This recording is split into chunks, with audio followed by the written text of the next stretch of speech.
All right, I have the ADF belt that I want to replace this time. It's probably the most difficult of the three, but still doable. I'm working on a C3503, the auto-reversing document feeder. I'll lift this up. There's a pickup roller, and here's the belt. The difficulty with the belt is it has to go past all these pieces that it's already connected to. Okay, it is spring-loaded right here, and that's what holds the tension on it. So what I'm going to do is I'm going to go ahead and release that by just removing this black assembly right here so I can get this belt off. Next thing I'm going to do is remove this black piece. I'm only going to remove this side because I don't want to mess with this spring over here.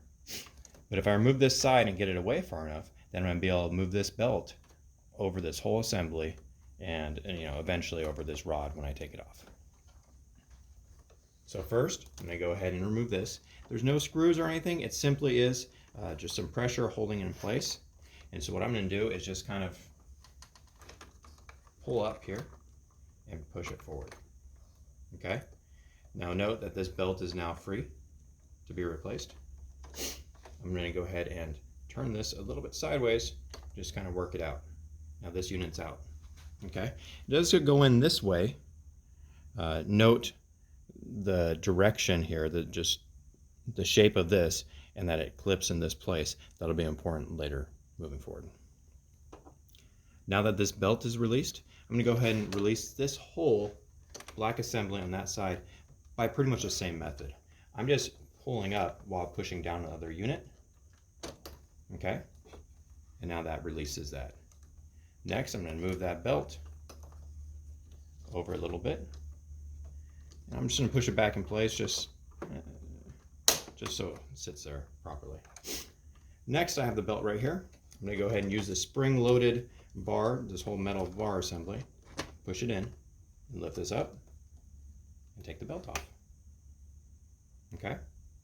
Next, I'm going to swap in the new belt the exact same way. Spring-loaded. I'm going to push that back in place. I'm going to pull this unit back up again.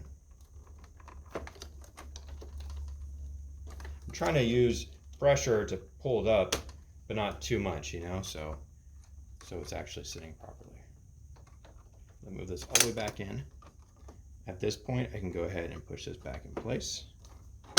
The whole rod just wasn't on quite right.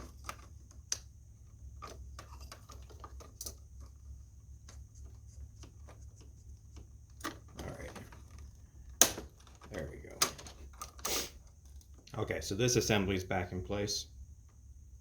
And now I'm going to take this unit again that I removed, and note that the front end is this right here and the back end is this.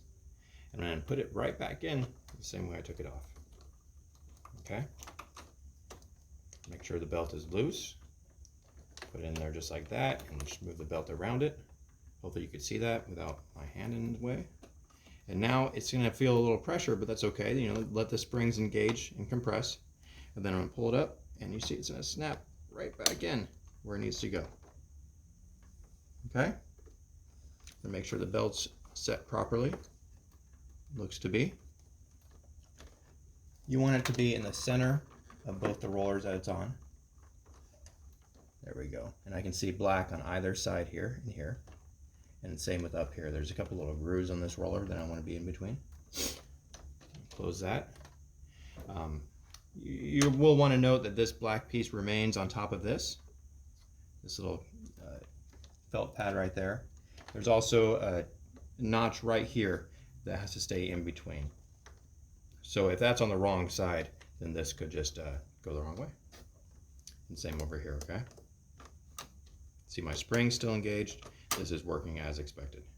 Then we're going to close it up. And that's how you replace all three of those.